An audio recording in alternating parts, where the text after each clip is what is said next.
एक नगर में एक भक्त ब्राह्मण दंपत्ति रहता था, लेकिन उन्हें संतान सुख नहीं था।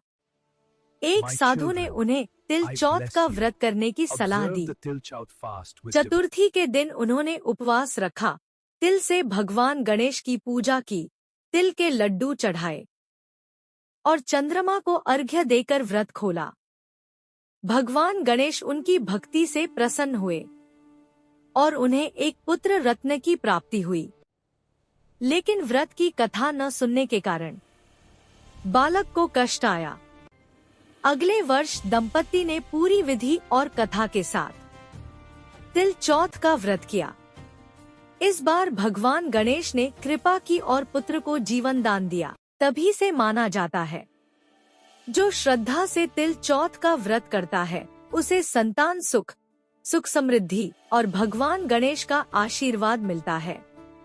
गणपति बप्पा मोरया।